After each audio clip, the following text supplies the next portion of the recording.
जब तक मैं जिंदा था हर कोई मुझे अपने दिल में एक अनमोल खजाने की तरह संभाल कर रखता था, और मेरे मरने के बाद मैं उनके दिलों में एक ऐसा चमकता चांद बन गया जिसकी कमी उन्हें सालों साल खलती रही। इसलिए जब मेरे जानी दुश्मन ने मेरी जैसी दिखने वाली 999 चीजें इकट्ठी कर ली तो मैंने अचानक जाकर उसके प्रेसिडेंट ऑफिस का दरवाजा लात मारकर खोल दिया। लियू रुयान, तुम्हारा दादा तुमसे मिलने आया है। बगल में खड़े मेल सेक्रेटरी ने एक जोरदार ठहाका लगाया। जनाब, आप भी किस तरह के इंसान हैं? उसका पीछा करते करते सीधे कंपनी तक चले आए। वो औरत चिढ़कर दूसरी तरफ मुड़ गई, लेकिन जैसे ही उसकी नजर मेरे चेहरे पर पड़ी वो वहीं सन्न रह गई। मैं वही मंगेतर था जिससे शादी के लिए कभी उसने मिन्नतें की थीं। अगले ही पल वो लपक कर आई और उसने मेरी गर्दन कस कर दबा दी। तब जाकर मुझे एहसास हुआ कि मामला कुछ गड़बड़ है। तुम कौन हो? तुमने मेरी तरह दिखने के लिए प्लास्टिक सर्जरी क्यों करवाई? ताकि मेरे करीब आ सको। क्या किसी ने तुम्हें इसका अंजाम नहीं बताया? तुरंत यहाँ से दफा हो जाओ, वरना मैं तुम्हें यहीं जिंदा गाड़ दूंगी। एक रास्ता चुनो। मैंने हाथ उठाकर उसके मुंह पर एक जोरदार थप्पड़ जड़ दिया। लियू रुयान, क्या तुम पागल हो गई हो? मेरी गर्दन क्यों दबा रही हो? वह थप्पड़ इतना जोरदार था कि लियू रुयान का आधा चेहरा लाल पड़ गया। उसकी आंखों में छाया नशा थोड़ा कम हुआ। शायद उसे उम्मीद नहीं थी कि मैं उस पर हाथ उठा दूंगा। उसकी खून जैसी लाल आंखें मुझे घूरती रहीं। मैं उसकी उस नजर से डर गया और अनजाने में पीछे हट गया। तुम क्या करना चाहती हो? लियू रुयान ने अपने होंठ भींच लिए और एक शब्द नहीं बोली। उसकी आंखें किसी गहरे और अनसुलझे राज जैसी लग रही थीं। मैंने सीधे उसकी आंखों में देखा। सगाई तोड़ने की बात पर तो मैं पहले ही सहमत हो चुका हूँ, चाहे तुम्हारी कोई भी वजह रही हो। इस सब के बाद हमारे बीच कोई रिश्ता नहीं रहेगा। मैं तुम्हें परेशान नहीं कर रहा हूँ, तुम भी मेरे रास्ते में मत आना।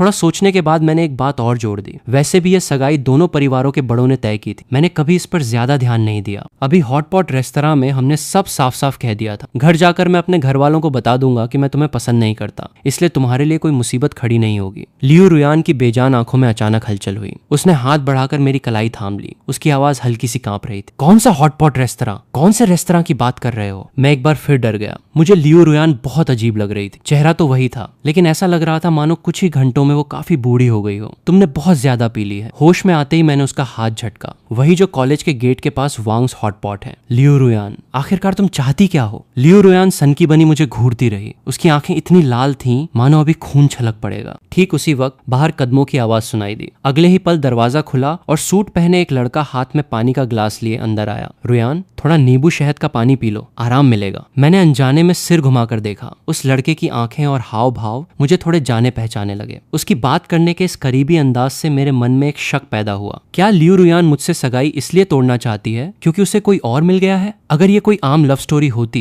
तो यकीनन मुझे गुस्सा आता, लेकिन मेरी और लियू रुयान की सगाई महज दो परिवारों का समझौता थी। कहने को तो हम बचपन के साथी थे, लेकिन कभी करीब नहीं रहे, इसलिए मुझे सिर्फ थोड़ी झिझक महसूस हुई। लियू रुयान पर एक नजर डालते हुए मैंने कहा, मैं चलता हूँ। इतना कहकर मैंने उस लड़के की तरफ सिर हिलाया और सीधे कमरे से बाहर निकल गया। पीछे खड़ी लियू रुयान मुझे घूरती रही। उसके हाथों की नसें उभर आई थीं। ये कैसे मुमकिन है? वो तो लियू रुयान होश में आई। उसने शहद के पानी का गिलास गिरा दिया, अपने नशे को दबाया और लड़खड़ाते हुए पीछे भागी। लेकिन गलियारा पूरी तरह खाली था, मानो अभी अभी जो इंसान वहां खड़ा था वो महज उसका एक वहम था। दूसरी तरफ मैंने घर जाने के लिए कैब ली। देर रात का वक्त था, लेकिन हवेली में अब भी पूरी रोशनी जगमगा रही थी। मुझे थोड़ी चिंता होने लगी, कहीं मेरी बहनें मेरा क्लास लेने के लिए इंतजार तो नहीं कर रही हैं। माता पिता के गुजरने के बाद मेरी बहनों ने मुझे अपनी पलकों पर बिठा कर रखा था। रात के 12 बजे के बाद घर न पहुंचना उनकी नजर में किसी कयामत से कम नहीं था। मैं सोच ही रहा था कि घर जाकर क्या सफाई दूंगा। जैसे ही मैंने दरवाजा खोलने के लिए चाबी निकाली, देखा कि ताला बदल दिया गया था। एक हाईटेक फिंगरप्रिंट लॉक, ये तो हद ही हो गई। घर का ताला बदल दिया और मुझे खबर तक नहीं की। मैंने चिढ़कर डोरबेल बजाई, लेकिन अंदर से कोई दरवाजा खोलने नहीं आया। बस म्यूजिक का शोर सुनाई देता रहा। क्या बकवास है। मैंने पासवर्ड पैड को स्लाइड किया और अपनी जन्म तिथि डाली। बीप की आवाज के साथ दरवाजा खुल गया। लिविंग रूम का नजारा देखकर मैं दंग रह गया। वहां आदमियों और औरतों का एक ग्रुप शराब पी रहा था। मेरी मंझली बहन सोफे पर बेपरवाही से टिकी हुई थी। लियू रुयान उस नई ऐतिहासिक फिल्म में पैसा लगाना चाहती है ना? कुछ ही दिनों में मैं उसी तरह की एक स्क्रिप्ट रिलीज करूंगी, फिर देखते हैं उसकी फिल्म में कौन जाता है। हम उसके साथ कोई रिश्ता नहीं रखेंगे। डायरेक्टर ट्रान, आपकी लियू रुयान से क्या दुश्मनी है? पास बैठे एक आदमी ने हंसते हुए पूछा। दुश्मनी? कैसी दुश्मनी? बहुत बड़ी दुश्मनी है। ट्रान तिन ने ठंडी हंसी हंसते हुए कहा, या तो वो रहेगा या मैं। मुझे लगा कि मंझली बहन यकीनन पागल हो गई है। अगर बड़ी बहन को पता चला कि वो ऐसा खेल खेल रही है तो वो उसकी टांगे तोड़ देगी। मंझली बहन, मंझली बहन! मैंने भीड़ में से रास्ता बनाने की कोशिश की, लेकिन घर बहुत बड़ा था। ट्रान तिन जैसे बहरी हो चुकी थी। उसे अंदाजा ही नहीं हुआ कि मैं घर आ चुका हूँ। मेरा सब्र टूट गया। मैंने जमीन से चप्पल उठाई और सीधे उसके मुंह पर दे मारी। लिविंग रूम में सन्नाटा छा गया। ट्रांतिन ने अपनी गोद में पड़ी चप्पल को देखा। उसका चेहरा ठंडा पड़ गया और उसने धीरे धीरे सिर उठाकर उस सख्त चेहरे को देखा। वहां बैठा हर इंसान सांस रोके मुझे देख रहा था। ये लड़का कौन है? कोई नया नया आया है क्या? चेहरा तो बेहद शानदार है, पर्सनैलिटी भी बढ़िया है, लेकिन इतनी हिम्मत, चप्पल फेंकने की हिम्मत की, और इसे बहन बुला रहा है। हर कोई जानता था कि ट्रांतिन के सामने ये बात कहना मना था। इससे पहले एक मशहूर मेल स्टार ने उनसे करीबी बढ़ाने के लिए उन्हें बहन कह दिया था, तो उसका करियर वहीं खत्म कर दिया गया था। सबको लगा कि ट्रांतिन अब आग बबूला हो जाएगी, लेकिन किसे पता था कि वो बेधड़क मुझे घूरती रहेगी और उसकी आंखों से आंसू छलक पड़ेंगे। छोटे भाई, मुझे उसकी इस अजीब हरकत का अंदाजा नहीं हुआ। मुझे लगा कि वो शराब के नशे में बहक रही है, इसलिए मैं गुस्से में आगे बढ़ा। ट्रांतिन,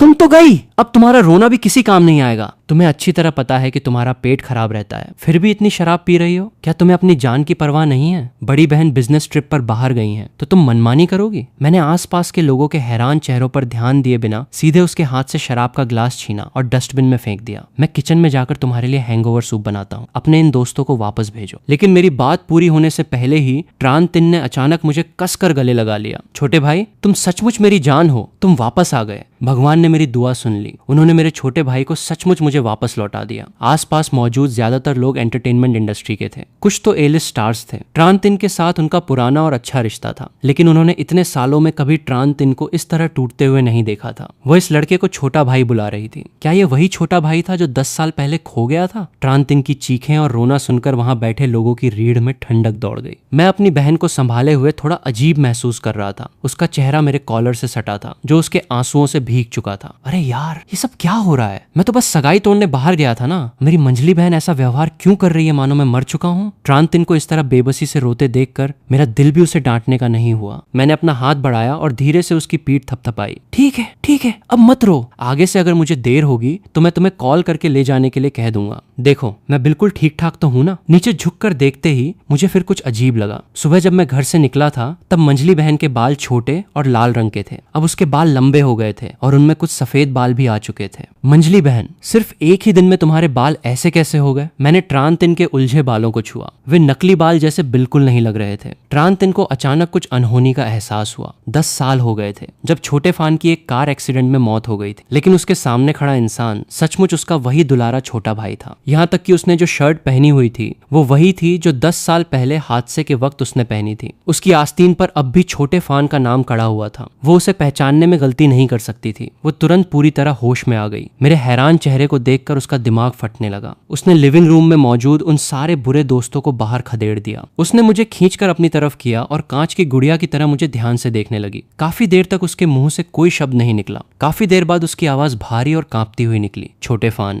10 साल पहले जब तुम्हारा एक्सीडेंट हुआ था तब मैंने, बड़ी बहन, तीसरी और चौथी बहन ने मिलकर 6 महीने तक ढूंढने वाली टीम के साथ तुम्हारी तलाश की थी। मुझे तुम्हारी कार तो मिल गई थी, लेकिन इन सालों में तुम कहाँ थे? तुम घर क्यों नहीं आए? ये कहते कहते उसके आंसू फिर छलक पड़े। वो रोते रोते जमीन पर बैठ गई। काश मैं तुम्हारी जगह मर पाती। तुम इतने बेदर्द कैसे हो सकते हो? क्या तुम्हें अंदाजा भी है कि तुम्हारी इस मंझली बहन ने ये 10 साल कैसे काटे हैं? 10 साल, पूरे 10 साल हो गए। उसकी बातें सुनकर मैं सन्न रह गया। तब जाकर मुझे याद आया कि मेरा एक एक्सीडेंट हुआ था, तो फिर अब मैं क्या हूँ? मौत के मुंह से वापस लौटा इंसान। हम दोनों भाई बहन एक दूसरे को घूरते रहे, लेकिन कुछ समझ नहीं आया। ट्रांतिन ने अपना सिर हिलाया, मुझे अपनी बाहों में कसकर भींच लिया और किसी बेवकूफ की तरह बच्चों जैसी हंसी हंसने लगी। कोई बात नहीं, जब तक हमारा छोटा फान वापस आ गया है सब ठीक है। बाकी किसी बात से कोई फर्क नहीं पड़ता। भड़ में जाए वो लियू रुयान की बच्ची। अगर उसकी वजह से न होता तो तुम्हारा एक्सीडेंट क्यों होता? मुझे उस नीच औरत को सबक सिखाना ही होगा ताकि तुम्हारा बदला ले सकूं। लेकिन बड़ी बहन ने मुझे कहा था कि मैं उस ट्रान वू नाम के लड़के को परेशान न करूं। उल्टे उसने तो भारी बोली लगाकर एक कीमती हार खरीदकर उसे तोहफे में दे दिया था। न जाने क्या समझती है खुद को, दूसरों की परवाह करती है और अपनों को भूल जाती है। हादसे से ठीक पहले रेडियो स्टेशन पर सुनी गई खबर अचानक मेरे दिमाग में कौंधी। मेरे मन में एक ऐसा शक पैदा हुआ जिस पर मुझे खुद यकीन नहीं हो रहा था। 10 साल तक न मिलने के बाद क्या मेरी बहनें सचमुच कोई बड़ी विलेन बन चुकी थी? मैंने ट्रांतिन की कलाई कसकर पकड़ी। बहन, मुझे बताओ कि इन सालों में क्या क्या हुआ। ट्रांतिन की नींद पूरी तरह उड़ गई। वो मुझसे लगातार बातें करने लगी। पूरी आधी रात तक सुनने के बाद मेरा शरीर सुन्न पड़ गया। मेरे मरने के बाद मेरी चारों बहनों को पूरा यकीन हो गया था कि लियू रुयान के सगाई तोड़ने की वजह से ही मैं टूट गया था और मेरा ध्यान भटकने से एक्सीडेंट हुआ। इसलिए वे पागलों की तरह लियू कॉरपोरेशन को निशाना बनाने लगी। ठीक उसी वक्त लियू परिवार के बिजनेस में भी दिक्कतें आ गईं। बड़ी बहन के सख्त और बेरहम तरीकों से जल्द ही लियू कॉरपोरेशन पूरी तरह कंगाल हो गया। लेकिन लियू रुयान भी हार मानने वालों में से नहीं थी। उसने महज 2 सालों में खुद को फिर से खड़ा कर लिया। मेरी चारों बहनें उससे बदला लेने पर अड़ गईं और उनके बीच आर पार की जंग छिड़ गई। अगर ऐसा ही चलता रहा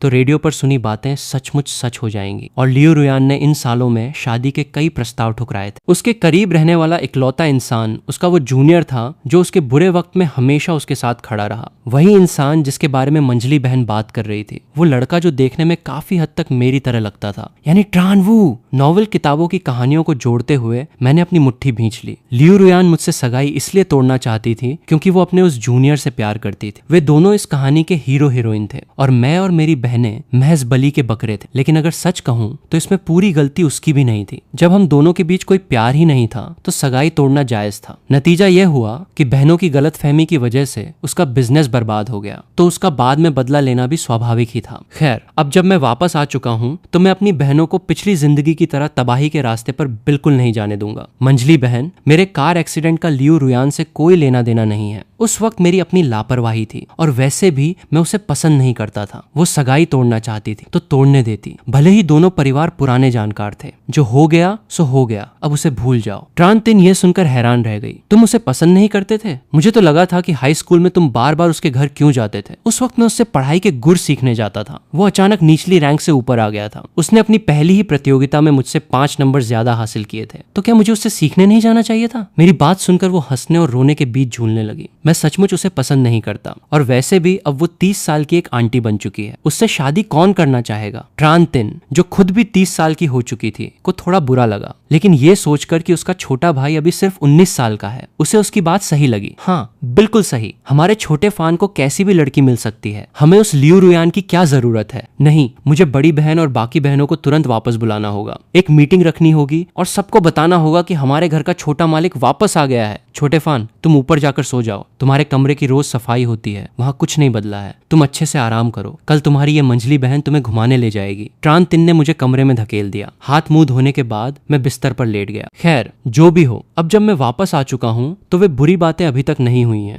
जहाँ तक लियू रुयान की बात है, वो अपनी जिंदगी की हीरोइन बनी रहे। मैं अपनी सीधी सादी जिंदगी जीऊंगा। हम एक दूसरे के रास्ते में नहीं आएंगे। मैंने आंखें मूंद ली और गहरी नींद में सो गया। इसी बीच उसी इलाके की एक दूसरी हवेली में अब भी लाइट जल रही थी। तीसरी मंजिल के स्टडी रूम में लियू रुयान ट्रान परिवार के उस घर की तरफ एकटक घूर रही थी जहाँ की लाइटें काफी पहले बुझ चुकी थीं। उसने अपने पतले होंठ खोले। क्या कुछ पता चला? बगल में खड़ा असिस्टेंट घबराकर बोला, मैडम, हमने सीसीटीवी कैमरे चेक किए हैं। वो आदमी अचानक आपके कमरे में प्रकट हुआ लगता है। गलियारे में उसके आने जाने की कोई रिकॉर्डिंग नहीं है। अभी हमारे आदमियों ने उसका पीछा ट्रान परिवार के घर तक किया था, लेकिन वो अब तक बाहर नहीं आया है। सुनने में आया है कि ट्रान परिवार की दूसरी बेटी ने उसे देखते ही रोते हुए छोटा भाई कहकर गले लगा लिया। लियू रुयान ने अपनी उंगलियों को मरोड़ा। उसके होंठ कटने की वजह से खून से भर चुके थे। काफी देर बाद उसने कहा, बाहर जाओ। असिस्टेंट सिर झुकाकर कमरे से बाहर निकल गया। लियू रुयान ने दराज खींची और क्लास फोटो की एक पुरानी पीली पड़ चुकी तस्वीर निकाली। फोटो में एक छोटा लड़का खिलखिलाकर मुस्कुरा रहा था, जो पहली पंक्ति में बैठा कैमरे के सामने हाथ से वीवी का निशान बना रहा था। फोटो में बाकी सभी लोगों के चेहरे जानबूझकर धुंधले कर दिए गए थे। उतनी बड़ी फोटो में सिर्फ 2 ही चेहरे साफ दिख रहे थे, वे दोनों।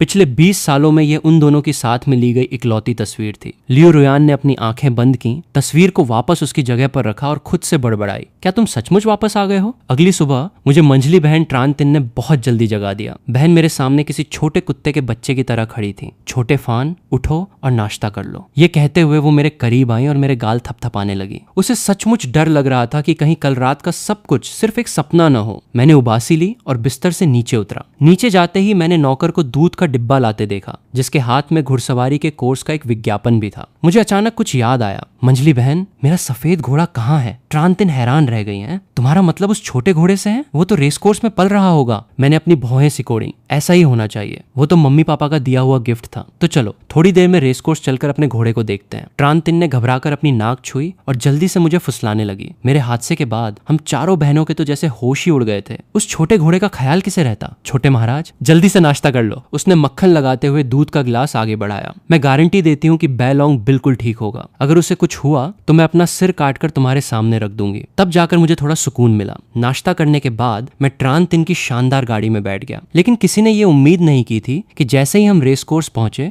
गेट के बाहर एक खास नंबर प्लेट वाली कार खड़ी दिखाई दी। कार का दरवाजा खुला और लंबी टांगों वाली एक बेहद अट्रैक्टिव महिला बाहर निकली। उसने सफेद रंग का सूट पहना हुआ था जो उसकी पतली काया को साफ उभार रहा था। उसकी बीच वाली उंगली में पहनी अंगूठी की ठंडी चमक उसकी आंखों में उतर आई थी। वो बस खामोशी से वहां खड़ी थी, फिर भी उसकी खूबसूरती में एक ऐसा जादू था जो किसी को भी दीवाना बना दे। ट्रान तिन का चेहरा बदल गया। लियू रुयान यहाँ घुड़सवारी करने क्यों आई है और ये कैसे अजीब कपड़े पहन रखे हैं? क्या पागल हो गई है? मैंने एक नजर देखा और मन ही मन उसकी बुराई किए बिना नहीं रह सका। सचमुच दिखावेबाज और चालाक औरत है। स्कूल के दिनों में तो सिर्फ सफेद शर्ट पहनती थी जो कितनी अच्छी लगती थी, बस थोड़ी ठंडी सी दिखती थी। अब तो सिर से लेकर पैर तक हर जगह चालाक बिजनेसमैन लिखा हुआ है। मुझे याद आया कि हाई स्कूल में मुझे इस तरह के कपड़े पहनने वाले लोग बहुत पसंद थे और मैंने अपने क्लासमेट के साथ इस पर चर्चा भी की थी। उस वक्त पास बैठी लियू रुयान ने बड़ा नखरा दिखाया था और चेहरे पर बेरुखी आ गई थी। अब देखो वो खुद वैसी ही बन गई है। गनीमत ये रही कि लियू रुयान ने शायद हमें नहीं देखा था। ये लड़की बचपन से ही नखरेबाज रही है, इस उम्र में भी इसकी आदतें नहीं बदली। ट्रान तिन ने अपनी जीभ टिकाई। मैंने भी उसकी बात में हाँ मिलाई और ज्यादा ध्यान नहीं दिया। लियू रुयान के अंदर जाने के बाद मैंने ट्रान तिन को रेस कोर्स के अंदर खींचा, लेकिन जब हमने स्टाफ से पूछा तो पता चला कि लंबे समय से देखभाल न होने की वजह से बैलोंग को बेचने के लिए लिस्ट कर दिया गया था। बगल में खड़ी ट्रान तिन का चेहरा और शर्मिंदा हो गया। छोटे फान, कोई बात नहीं, मैं उस घोड़े को तुम्हारे लिए जरूर वापस खरीद लूंगी। उसने स्टाफ की तरफ मुड़कर पूछा, इसे किसने खरीदा है? मुझे उनका कॉन्टैक्ट नंबर दीजिए। स्टाफ ने अपनी डायरी के पन्ने पलटे। खरीदार आज ही यहाँ आए हैं, अभी कुछ देर पहले ही अंदर गए हैं। वे रेस कोर्स नंबर 3 में हैं। आप वहीं चले जाइए, बैलोंग भी वहीं है। मैंने जल्दी से शुक्रिया अदा किया और तेजी से उस तरफ भागा। लेकिन जब मैं रेस कोर्स पहुंचा तो मैंने लियू रुयान को देखा। उसके बगल में वही लड़का खड़ा था जो देखने में काफी हद तक मेरी तरह लगता था। वो लड़का इस वक्त बैलोंग को घूर रहा था और हैरानी से कह रहा था, रुयान, ये घोड़ा कितना सुंदर है, क्या मैं इस पर सवारी कर सकता हूँ? दूसरा घोड़ा चुन लो, इसका मिजाज अच्छा नहीं है, ये तुम्हारे लायक नहीं है। उसे लड़के ने मुस्कुराते हुए बैलोंग की गर्दन को सहलाया। मुझे घुड़सवारी नहीं आती, क्या तुम मुझे सिखा सकती हो? बैलोंग ने अपने नथुने फुलाए। साफ था कि उसे किसी अनजान इंसान का छूना पसंद नहीं आ रहा था। मैंने अपनी मुट्ठी भींच ली। क्या इस आदमी ने बैलोंग को खरीद लिया है? मेरा घोड़ा छीन लिया, ऊपर से उसके मिजाज को बुरा भला कह रहा है और अब मेरे घोड़े को अपनी नई गर्लफ्रेंड के साथ खेलने के लिए लाया है। मैंने अस्तबल का दरवाजा धकेला और आगे बढ़ा। मिस लियू, क्या मैं आपसे थोड़ी बात कर सकता हूँ? जब लियू रुयान ने मुड़कर मुझे देखा तो उसकी भौहें थोड़ी सिकुड़ी। उसकी नजरें तुरंत मेरे पीछे आ रहे ट्रान तिन पर पड़ी। ट्रान परिवार की दूसरी मिस। ट्रान तिन मुझे बचाने के लिए आगे आई। आदत के मुताबिक वह तंज कसना चाहती थी, लेकिन जब उसे मेरे कार एक्सीडेंट वाली बात याद आई जिसका लियू रुयान से कोई लेना देना नहीं था, तो उसने अपनी आवाज धीमी कर ली। ये छोटा फान है, वो वापस आ गया है। लियू रुयान का हाथ जो लगाम थामे हुए था कांप उठा। उसकी नजरें मुझ पर टिक गईं, जिनमें हैरानी और शक भरा था। छोटा फान, ये कैसे मुमकिन है? उसने जानबूझकर सोसाइटी के पास पोस्टर बैठवाए थे, ये सोचकर कि छोटा फान बैलोंग को देखने जरूर आएगा। उसे उम्मीद नहीं थी कि वो सचमुच आ जाएगा। गनीमत थी कि उसने वक्त रहते बैलोंग को खरीद लिया था। उसने अपने चेहरे के भावों को काबू में करने की कोशिश की, लेकिन उसकी हथेलियों में पसीना आ गया था। ये बात तुम्हें समझाना बहुत मुश्किल है, लेकिन कुल मिलाकर मैं वापस आ गया हूँ। क्या तुम बैलोंग को मुझे वापस बेच सकती हो? तुम जो भी कीमत मांगोगी मैं देने को तैयार हूँ। मैंने सोच समझकर बात शुरू की। मुझे पता है कि मेरी बहन और बाकी लोगों ने पहले बहुत ज्यादा कर दिया था, लेकिन उन्होंने मेरे लिए ही तुम्हें गलत समझा था। मैं माफी मांगता हूँ। अगर तुम्हें कोई हर्जाना चाहिए तो हम उस पर भी बात कर सकते हैं। लेकिन मेरी बात पूरी होने से पहले ही लियू रुयान ने सिर हिला दिया। ये मुमकिन नहीं है, बैलोंग अभी किसी काम में बिजी है। क्या तुम मुझसे झूठ बोल रही हो? बैलोंग का क्या काम हो सकता है? मैंने अविश्वास से लियू रुयान की तरफ देखा। वो एक घोड़ा है, क्या उसे भी नौकरी पर जाना है? लियू रुयान ने मेरी बात सुनी और सिर हिलाया। हाँ, उसे काम पर जाना है। लियू कॉर्पोरेशन ने हाल ही में एक फैंटेसी ड्रामा टियानसिया में इन्वेस्ट किया है और वो उसमें एक अहम किरदार निभा रहा है। शूटिंग जल्द ही शुरू होने वाली है, इसलिए मैं बैलोंग को लेने आई हूँ। अगर अब घोड़ा बदला गया तो कोई दूसरा सही घोड़ा नहीं मिलेगा। उसने बैलोंग को पुचकारा और शांत आवाज में कहा, इसलिए मुझे अफसोस है, मैं इसे तुम्हें वापस नहीं दे सकता, लेकिन तुम जब चाहो आकर इससे मिल सकते हो। ट्रान तिन का मुंह खुला का खुला रह गया। उसे समझ नहीं आया कि क्या कहे। पैसों के मामले में हम लियू रुयान से नहीं जीत सकते थे, और रिश्तों की बात करें तो पहले हम एक दूसरे का खून बहाने पर उतारू थे। बस बगल में खड़े ट्रान वू ने चुपके से अपनी मुट्ठी भींच ली। पहले स्क्रिप्ट में किसी घोड़े की जरूरत ही नहीं थी, लेकिन कल देर रात लियू रुयान ने अचानक फिल्म डिपार्टमेंट को खबर दी थी। रातों रात स्क्रिप्ट बदली गई और आज वह खुद इस घोड़े को लेने आई थी। पहले तो उसे अजीब लगा था, लेकिन जब उसने सामने खड़े ट्रान फान नाम के इस लड़के को देखा तो उसे सब समझ आ गया। लियू रुयान ये सब इस लड़के के लिए कर रही थी, लेकिन क्या उसका प्यार सालों पहले एक कार एक्सीडेंट में नहीं मर गया था? मैंने बैलोंग को देखा, फिर लियू रुयान और ट्रान वू पर नजर डाली। मेरा दिमाग उलझ गया। मैं उनसे कोई रिश्ता नहीं रखना चाहता था, लेकिन मैं बैलोंग को ऐसे छोड़ भी नहीं सकता था। काफी देर झिझकने के बाद मैंने कहा, तो क्या मैं थोड़ी देर बैलोंग के साथ रुक सकता हूँ? लियू रुयान को हमेशा लगता था कि 30 साल की उम्र में उसमें खुद पर काबू रखने की पूरी समझ आ चुकी है, लेकिन जब वो मेरे सामने खड़ी होती थी तो वही पुरानी छोटी सी बच्ची बन जाती थी। उसने अपने उस दर्द की ताकत को बहुत कम आंका था। ये उसके लड़कपन की वो अनकही मोहब्बत थी जिसे वो कभी शब्दों में बयां नहीं कर सकी थी। ये वो सूरज था जो उसके उसे छूने से पहले ही ढल चुका था। जब उसे खबर मिली कि मैं पुल से गिरकर हादसे का शिकार हो गया हूँ तो वो लगभग मेरे पीछे ही चली जाना चाहती थी। अगर उसका परिवार कंगाल न हुआ होता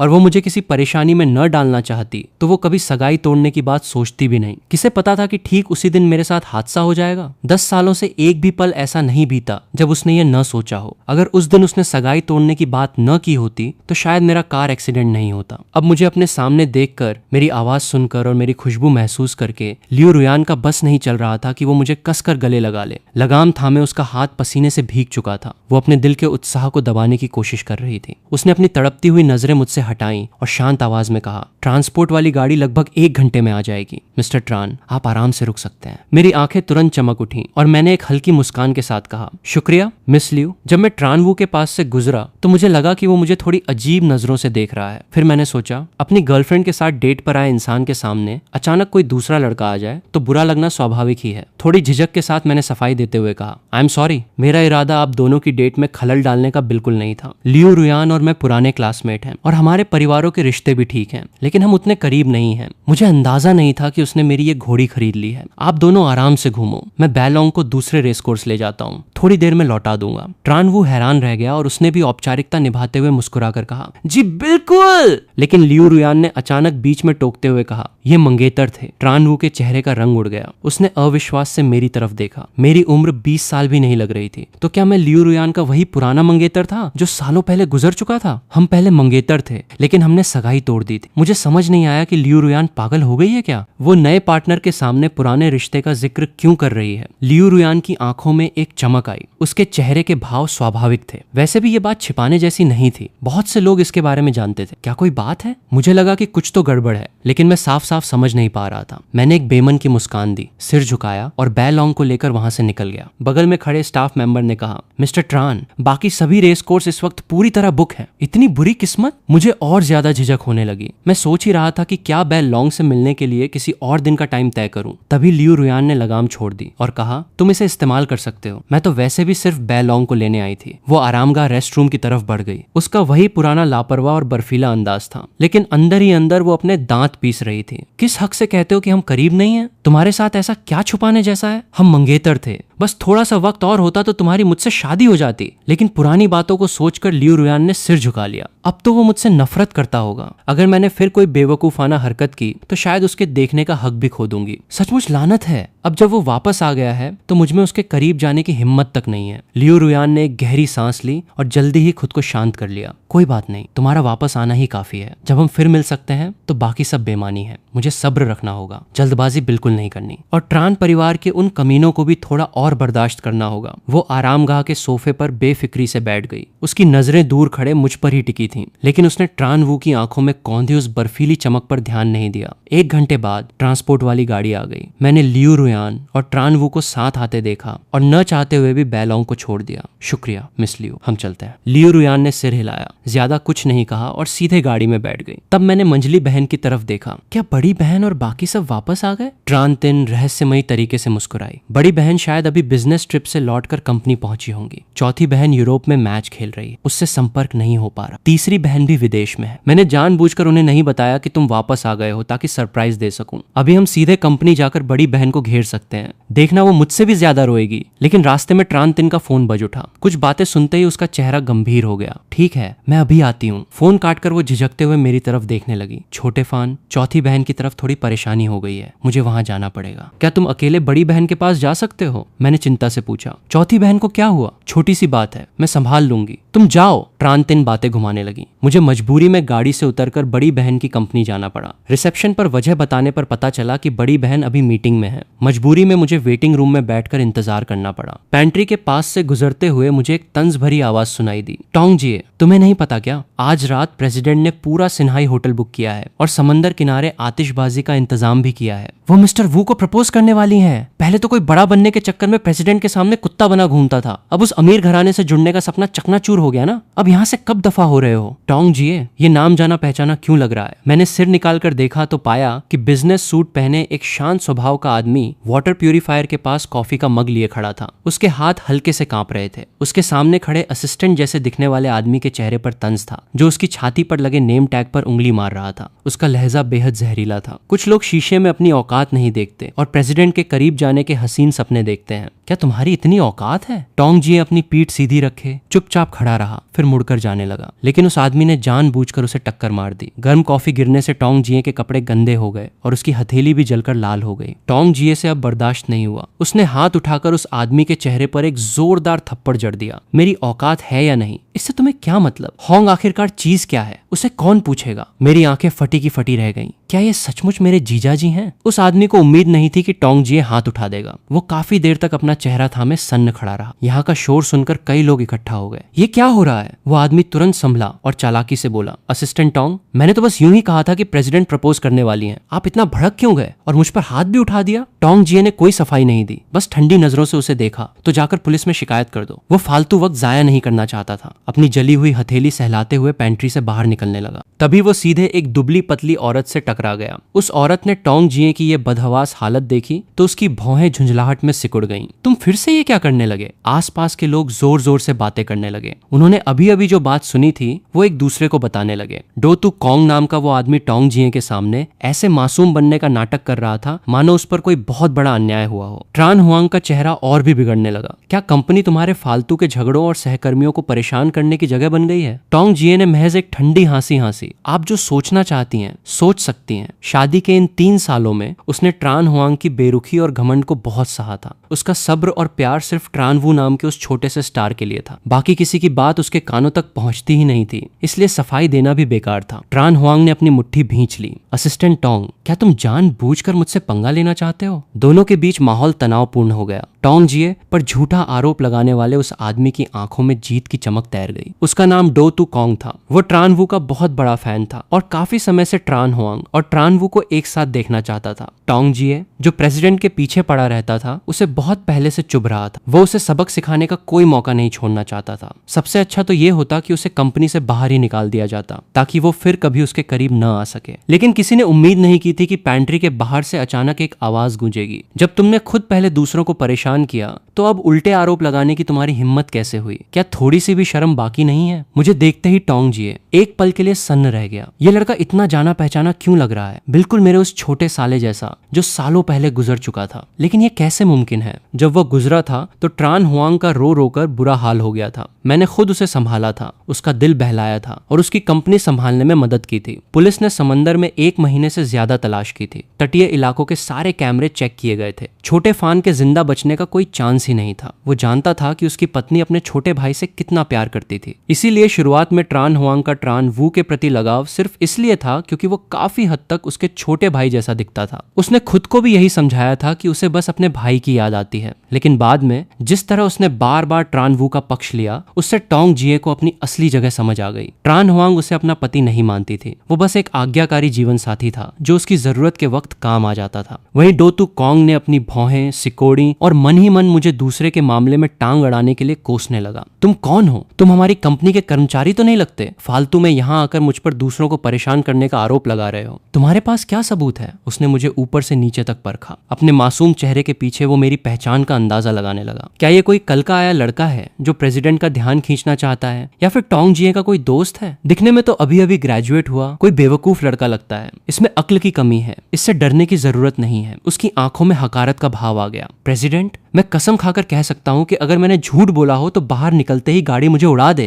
क्या तुम कसम खा सकते हो? तुम बच्चों जैसी बातें क्यों कर रहे हो? कसम खाने का क्या मतलब है? मेरे पास सबूत है, समझे? मैंने सीधे अपना फोन निकाला और ट्रान हुआंग की तरफ बढ़ा, जो चुपचाप खड़ी सब सुन रही थी। बड़ी बहन, तुम खुद ही देख लो, मैंने अभी अभी वीडियो बनाया है। काफी समय से हम नहीं मिले, लेकिन तुम्हारा स्वभाव इतना बुरा कैसे हो गया? बिना सच जाने ही दूसरों पर भड़क रही हो। अगर तुम ऐसी ही रही तो मैं तुमसे कभी बात नहीं करूंगा। ट्रान हुआंग ने मेरे चेहरे को एकटक घूरा, उसकी भींची हुई मुट्ठी की नसें उभर आईं। तुमने अभी मुझे क्या कहा? बड़ी बहन। तब मुझे याद आया कि मंजली बहन ने उसे मेरे वापस आने की खबर नहीं दी थी। बड़ी बहन की नजर में मैं 10 साल पहले ही मर चुका था। बड़ी बहन, मैं हूँ छोटा फान। मैं सोच ही रहा था कि उसे कैसे समझाऊं। तभी ट्रान हुआंग ने ठंडी हंसी हंसी और हाथ बढ़ाकर मुझे जोर से धक्का दे दिया। मेरा फोन जमीन पर गिरकर चकनाचूर हो गया। मैं भी लड़खड़ाकर पीछे हटा और गिरते गिरते बचा। टोंग जिए ने घबराकर मुझे संभाला। तुम ठीक तो हो ना? लेकिन ट्रान हुआंग की आंखों में भयानक बेरुखी देखकर उसने अपनी भौहें सिकोड़ी और मुझे अपने पीछे छिपा लिया। प्रेसिडेंट, क्या आपको नहीं लगता कि ये लड़का बिल्कुल छोटे फान जैसा दिखता है? अपना मुंह बंद रखो। ट्रान हुआंग ने अचानक कॉफी मशीन पर जोर से लात मारी। मशीन और कांच के बर्तन जमीन पर गिरकर टूट गए। कांच के टुकड़े हर तरफ बिखर गए। उसका चेहरा इतना खौफनाक हो गया मानो वो टोंग जिए का गला घोंट देगी। तुम्हें लगता है कि मैं बेवकूफ हूँ? शाओ वू से बर्दाश्त नहीं हुआ तो वो छोटे फान जैसा दिखने वाला एक नकली लड़का ले आया ताकि मेरे भाई का नाटक कर सके। टोंग जिए, तुम्हारी इतनी हिम्मत? कांच का एक टुकड़ा मेरे पैर में लग गया। ट्रान हुआंग की आंखों में कत्ल करने जैसा गुस्सा देखकर मैं कुछ देर के लिए सन्न रह गया। मेरी आंखों से आंसू छलक पड़े। बड़ी बहन ने मुझे नहीं पहचाना, जबकि बड़ी बहन ही मुझसे सबसे ज्यादा प्यार करती थी। मंजली बहन और लियू रुयान को मुझ पर कोई शक नहीं हुआ। फिर बड़ी बहन ऐसा कैसे कर सकती है? मैंने अपने दर्द को दबाते हुए कहा। बड़ी बहन, मैं सचमुच छोटा फान हूँ। अगर तुम्हें यकीन नहीं है तो हम टेस्ट करवा सकते हैं। दफा हो जाओ। ट्रान हुआंग ने मुझे जोर से धक्का देकर जमीन पर गिरा दिया। वो मुड़ी और टोंग जिए की तरफ देखकर बोली। उसकी आवाज इतनी ठंडी थी कि रूह कांप जाए। इसे तुरंत यहाँ से बाहर ले जाओ। अगर ये दोबारा मेरे सामने आया तो मैं इसका ये चेहरा बर्बाद कर दूंगी और इसे घुट घुट कर मरने पर मजबूर कर दूंगी। छोटा फान सिर्फ एक ही था, उसकी जगह कोई नहीं ले सकता। टोंग जिए मुझे संभालकर कंपनी से बाहर ले आया। रास्ते भर उसकी नजरें मुझ पर ही टिकी रहीं। ये लड़का उसके स्वर्गीय साले से इतना मिलता जुलता था कि टोंग जिए भी कभी कभी बहक जाता था। जीजाजी, आज कौन सी तारीख है? मैंने पूछा। आप डरिए मत, मैं आपके साथ हुए अन्याय का बदला जरूर लूंगा। मेरी इस बात से टोंग जिए की भवें हल्की सी कांपी और उसके चेहरे पर गहरा दर्द छलक आया और उस जीजाजी पुकार ने टोंग जिए को उलझन में डाल दिया। उसके सामने खड़ा ये लड़का सचमुच उसका साला ही लग रहा था, लेकिन इससे पहले कि वो कुछ बोल पाता मैं जमीन पर बैठकर फूट फूट कर रोने लगा। आखिरकार जब से पुनर्जन्म रिफॉर्म होकर वापस आया था, मुझे एक पल का आराम नहीं मिला था। 10 सालों का यह खालीपन, इतनी सारी बातें जिनसे मैं अनजान था, और अब मेरी अपनी ही बड़ी बहन ने बिना किसी रहम के मुझे बाहर निकाल दिया था। बचपन से जिसे पलकों पर बिठाकर रखा गया हो, वो भला इतना सब कैसे बर्दाश्त करता? रोने की आवाज सुनकर टोंग जिए घबरा गया। काफी देर बाद उसने बड़ी मासूमियत से कहा, छोटा फान, तुम दुखी मत हो। तुम्हारी बड़ी बहन वो बस बहुत जिद्दी है। उसकी आंखों में हमदर्दी छलक आई और उसने धीरे से मेरी पीठ थपथपाई। मैंने सिर उठाया। मेरी आंखें लाल थीं। जीजाजी, वो ऐसा कैसे कर सकती हैं? पहले तो वही मुझसे सबसे ज्यादा प्यार करती थी ना। टोंग जिए ने कड़वी मुस्कान दी। अब उसकी आंखों में सिर्फ ट्रान वू है। जब वो मुझे अपना पति नहीं मानती तो फिर उसने बात पूरी नहीं की, लेकिन मैं समझ गया।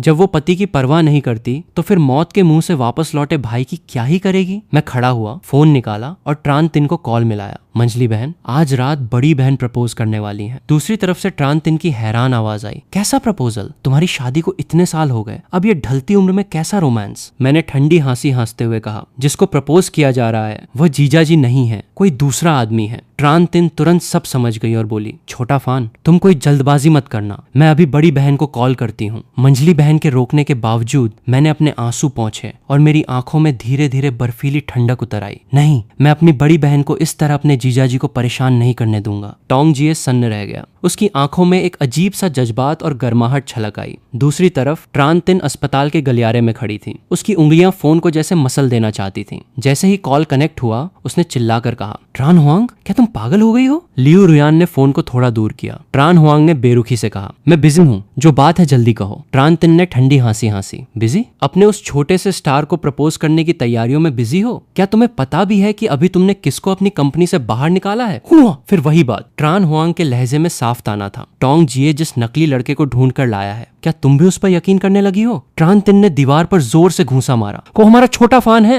असली छोटा फान, वही इंसान जिसे तुम 10 सालों से ढूंढ रही थी। दूसरी तरफ कुछ सेकंड के लिए खामोशी छा गई। ट्रान हुआंग की आवाज अचानक बर्फ जैसी ठंडी हो गई। उस साल हमने 6 महीने तक ढूंढा था, हमें सिर्फ एक कार मिली थी। अगर तुम इस बात का मजाक बना रही हो तो मुझे तुम्हें ट्रान परिवार के मेंटल हॉस्पिटल भेजने में कोई झिझक नहीं होगी। कौन मजाक कर रहा है तुमसे? ट्रान हुआंग की आवाज अचानक अजीब सी हो गई। वो कहाँ है? क्या तुम उसे फिर से दूर भगाना चाहती हो? ट्रान तिन ने ठंडी हंसी हंसी। मैं तुम्हें चेतावनी दे रही हूँ ट्रान हुआंग, अगर आज रात तुमने उस नकली लड़के को प्रपोज करने की हिम्मत की तो मैं कल पूरे शहर में ये बात फैला दूंगी कि टोंग जिए ही तुम्हारा असली पति है। क्या तुम मुझे धमकी दे रही हो? मैं तुम्हें बचा रही हूँ। ट्रान तिन ने अपनी आवाज धीमी की। तुम छोटे फान का जिद्दी स्वभाव अच्छी तरह जानती हो। अगर तुमने सचमुच अपने पति को छोड़ दिया तो वो पूरी जिंदगी तुम्हें अपनी बड़ी बहन नहीं मानेगा। कॉल अचानक कट गया। गलियारे में बीप बीप की तीखी आवाज गूंजने लगी। ट्रान तिन ने ब्लैक स्क्रीन को घूरा और अपने चेहरे को हाथ से पोंछा। मेरी प्यारी बड़ी बहन, बाद में कभी पछताना मत। सिन्हाई होटल की सबसे ऊपरी मंजिल के बैंक्वेट हॉल में चांदनी बिखरी हुई थी। जब ट्रान वू खुशी के मारे आंसू बहा रहा था तभी हॉल का दरवाजा अचानक किसी ने लात मारकर खोल दिया। सारे मेहमान पल भर में खामोश हो गए। सबकी आंखें दरवाजे पर टिक गईं। ट्रान हुआंग ने चिढ़कर सिर घुमाया, लेकिन जैसे ही उसने आने वाले को देखा उसकी आंखें फटी की फटी रह गईं। मैंने टोंग जिए का हाथ कसकर थाम रखा था और हम दोनों सीना तानकर अंदर दाखिल हुए। प्रेसिडेंट ट्रान, सुना है आज रात आप प्रपोज करने वाली हैं, तो हम खास तौर पर आपको बधाई देने आए हैं। ट्रान हुआंग के चेहरे का रंग पूरी तरह उड़ गया। तुम लोग यहाँ कैसे आए? मैंने एक हल्की सी ठंडी हंसी हंसी। टोंग जिए को सीधे स्टेज के बीच में खींच कर ले गया और माइक हाथ में ले लिया। दोस्तों, प्रेसिडेंट ट्रान के प्रपोज करने से पहले मैं एक बात का ऐलान करना चाहता हूँ। मैंने मुड़कर ट्रान हुआंग की तरफ देखा और एक एक शब्द साफ आवाज में बोला। मेरी बड़ी बहन ट्रान हुआंग की शादी 3 साल पहले ही हो चुकी है और उनके पति कोई और नहीं बल्कि मेरे बगल में खड़े टोंग जिए हैं। पूरे हॉल में सनसनी फैल गई। क्या प्रेसिडेंट ट्रान शादीशुदा है? तो फिर ट्रान वू का क्या? ये तो बहुत बड़ा धमाका हो गया। ट्रान वू का चेहरा पीला पड़ गया। उसने अविश्वास से ट्रान हुआंग की तरफ देखा। हुआंग, क्या ये सच है? ट्रान हुआंग के चेहरे पर बिल्कुल खून नहीं बचा था। वो अचानक आगे बढ़ी और उसने टोंग जिए की कलाई कसकर पकड़ ली। टोंग जिए, अगर तुम्हें जलन हो भी रही थी तो तुम्हें कम से कम मौका तो देखना चाहिए था। मैं टोंग जिए के आगे खड़ा हो गया और बिना किसी डर के सीधे उसकी आंखों में देखा। क्या बात है? ट्रान परिवार की बड़ी बेटी में करने की हिम्मत है लेकिन मानने की हिम्मत नहीं। ट्रान हुआंग गुस्से से अंधी हो गई। उसने हाथ उठाकर मुझे थप्पड़ मारना चाहा। चटाक! थप्पड़ की जोरदार आवाज पूरे हॉल में गूंज गई, लेकिन थप्पड़ मुझे नहीं बल्कि ट्रान हुआंग को पड़ा था। मैंने अपना हाथ वापस खींचा और ठंडी नजरों से उसे देखा। ये थप्पड़ जीजाजी की तरफ से था। हॉल में सन्नाटा छा गया। मेरी आंखें, मेरा अंदाज, यहाँ तक कि हाथ उठाने का तरीका, सब कुछ यादों में बसे छोटे फान जैसा ही था। दोनों छवियां धीरे धीरे एक दूसरे में सिमटने लगी। उसके होंठ कांपे और उसकी आवाज में अविश्वास छलक आया। तुम सचमुच छोटे फान हो? मैंने ठंडी हंसी हंसी। हाँ, अब पहचान आया? बड़ी बहन, तुमने मुझे बहुत निराश किया है। इतना कहकर मैंने हैरान परेशान खड़ी ट्रान हुआंग की तरफ देखा तक नहीं और टोंग जिए को लेकर हॉल से बाहर निकल गया। ट्रान हुआंग ने ट्रान वू को वहीं छोड़ दिया और हॉल से बाहर हमारे पीछे भागी। वो संभल कर मेरा हाथ थामना चाहती थी। आई एम सॉरी, बड़ी बहन से गलती हो गई। क्यों प्रेसिडेंट ट्रान, क्या आप अब भी सिक्योरिटी गार्ड्स को बुलाकर मुझे बाहर फंकवाना चाहती हैं? ट्रान हुआंग झेंप गई। नहीं, बड़ी बहन उस वक्त गुस्से में थी इसलिए तुम्हें ठीक से देख नहीं पाई। अब भी मुझे ये सब एक सपने जैसा लग रहा है। तुम वापस आ गए, ये बहुत अच्छा हुआ। मैंने उसका हाथ झटक दिया। मेरी नजरें बर्फीली थी। जिस इंसान से तुम्हें माफी मांगनी चाहिए वो मैं नहीं बल्कि जीजा जी हैं। वहीं टोंग जिए का चेहरा शांत। उसने उसकी तरफ एक नजर देखना भी गवारा नहीं समझा। ट्रान हुआंग का दिल घबराने लगा। वह अनजाने में आगे बढ़ी। जिए,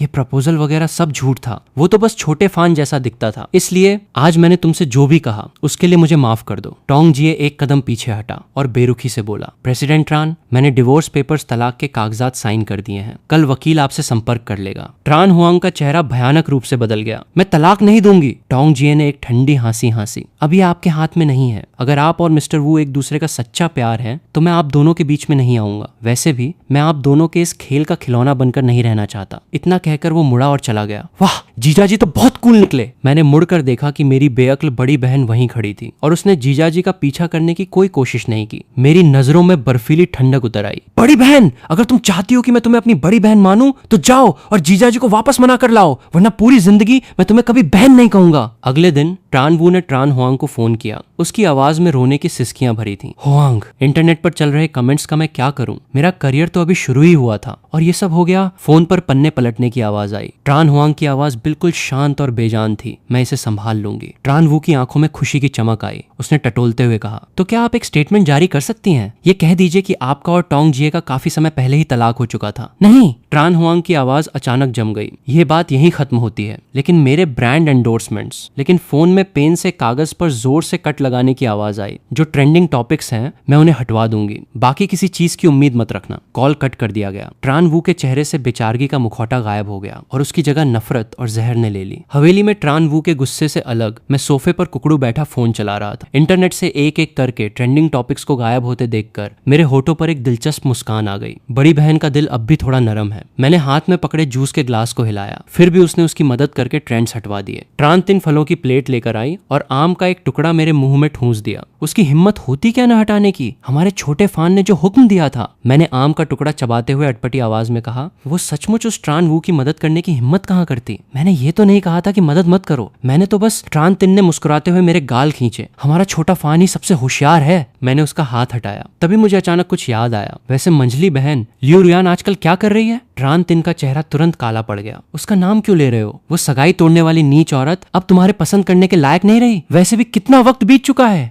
और फिर इसी के साथ हमारे ये एपिसोड यहीं पर खत्म होता है। तो दोस्तों, आपको ये वीडियो कैसी लगी हमें कमेंट में जरूर बताएं। और अगर आपको इसका पार्ट 2 चाहिए तो मैं इस वीडियो को लाइक एम रखता हूँ। 1000 लाइक 100 कमेंट। इस लिए ज्यादा से ज्यादा लाइक और सब्सक्राइब करो यार। मिलते हैं आपसे अगली वीडियो में।